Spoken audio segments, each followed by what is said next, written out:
Hey everyone, I'm Lee and welcome back to the Amateur's Hour. Today we're at a new location, as you can see, and we've got a pretty interesting gun for you, smaller than the ones we usually have.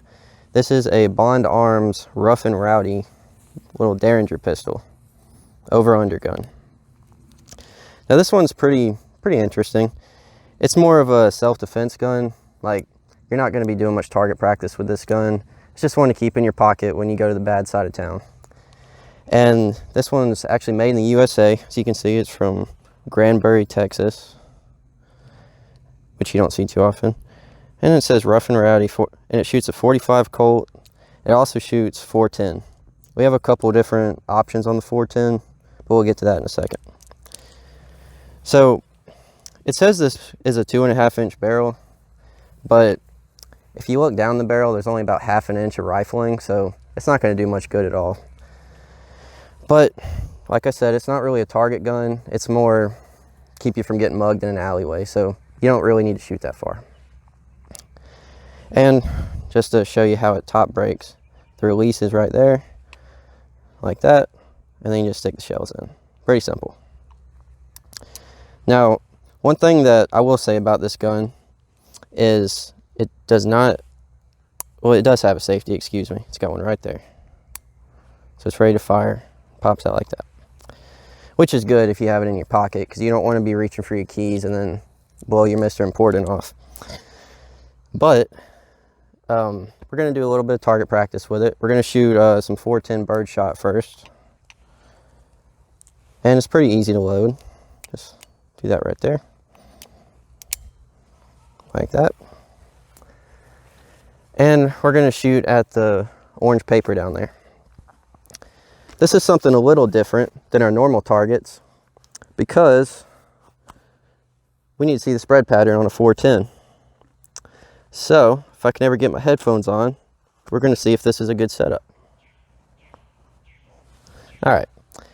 And since this gun is so small, you got to hold on to it pretty tight because, you want to keep it in your hand the whole time. You don't want to lose the gun while you're shooting.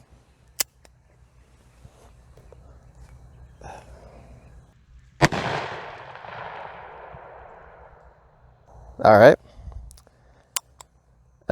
Not too good that time, but let's see what we got this time. I don't know. Let's go look at it and see. It's hard to tell from that far back.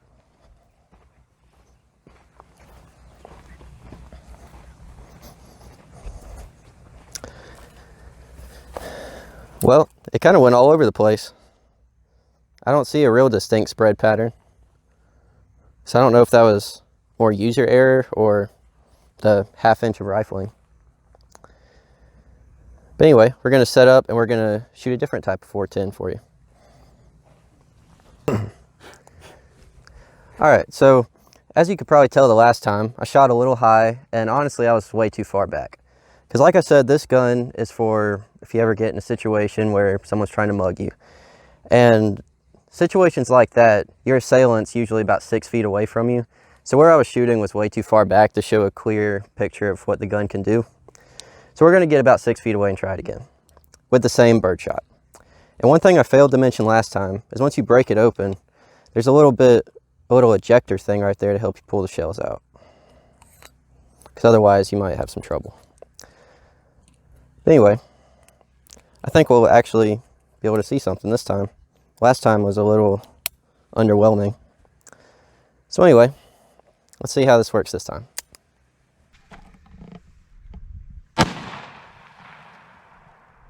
All right, not too bad. Let's try it again. So, a lot better. There's no like really tight pattern of pellets. But also that means you probably won't miss whatever you're aiming at. So that's a lot better. And next we're going to try a different type of 410 and see if that gives us any better results. So we'll be right back. All right, so we're going to shoot 2 more 410 shells, but this time we got some different ones. The first time we had some birdshot. Now we have some PDX1 shells. And what these are is instead of just having BBs in them, you have 3 copper plates and then 12 BBs behind it. So a lot more stopping power. So we're going to see how much of a difference these make, which I imagine it will be quite a bit, but let's see.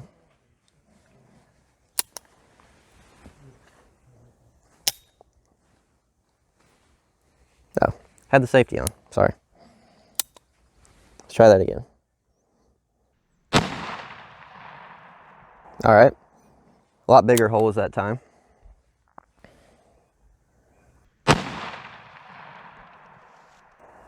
Yep, those copper plates really made a big difference, but let's go walk up and check it out. Yeah, you can definitely see where all the copper plates hit. Really tore the paper up that time. So I would probably go with the PDX ones if I was going to use some 410. Because you can shoot just 410, or you can shoot just 45 long Colt, or you can have one of each. The gun, you know, kind of lets you pick and choose how you please. So next we're going to show you what a 45 long Colt will do. Be right back. All right, and last but not least, we got the 45 long Colt cowboy action rounds. Now this is not going to, obviously it's not going to have any spread pattern. So we're not going to use the paper this time. We're going to use a wooden cutting board, because this is more about stopping power instead of spread pattern.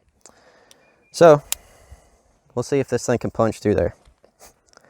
And just a side note, if you noticed last time, the safety does work on these guns, just in case there was ever any doubt.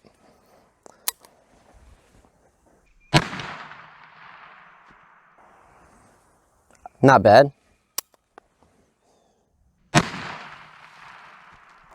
Well, last one was in the dirt, but I think the first one, we'll go walk up and look at it. First one got the job done.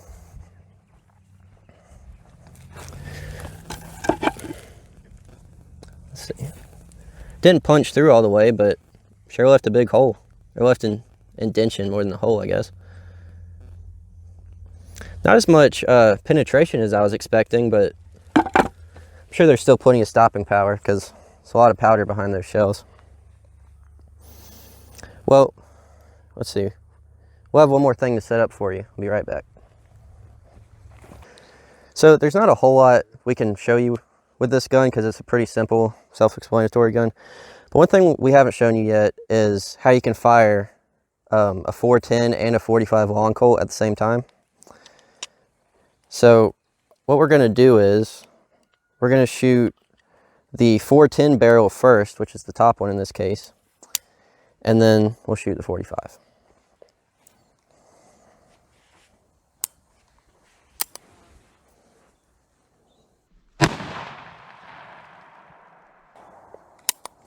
Now the 45. All right, not too bad. I guess we'll walk up and look at it since it separated the board again. That's where it hit. I don't think it penetrated quite as deep as the first one. There's a few pellets stuck in there, right there. So yeah, that's about it. If you ever get in a bad situation with an assailant, you should be okay with this gun. And as I said, it's a Bond Arms Rough and Rowdy. It's produced in Granbury, Texas. And it retails for about $369, so it's fairly affordable. And it's a pretty simple gun, really. There's not a whole lot to it. There's the safety, there's the little ejector, the release to rotate the barrels. Pretty simple. I like the gun. I was wondering if I was going to have an issue holding on to it because my pinky won't quite get on there just because the grip is so short. But I didn't have any issues with it. You just hold on to it tight and you should be good to go. And the sight picture is pretty good, pretty simple. Pretty easy to use. And it's got little rubber grips on it, which they don't wrap around the back, so they don't quite help your hand a whole lot, but it gets the job done. And the trigger pull is a little stiff, so I don't know if you could tell, but I kind of jerked a little bit when I was pulling the trigger. But like I said, it's a pretty simple gun. I like it. And I don't know if I would feel too comfortable carrying this gun if it didn't have a safety, but it does. It has one right there. That's fire and safe. And as you saw, I think it was the second time through, the safety does work. But anyway, thank you all for coming out to the video today. I hope it was informative and hope you enjoyed us shooting some stuff. And we'll see you next time on the Amateurs Hour.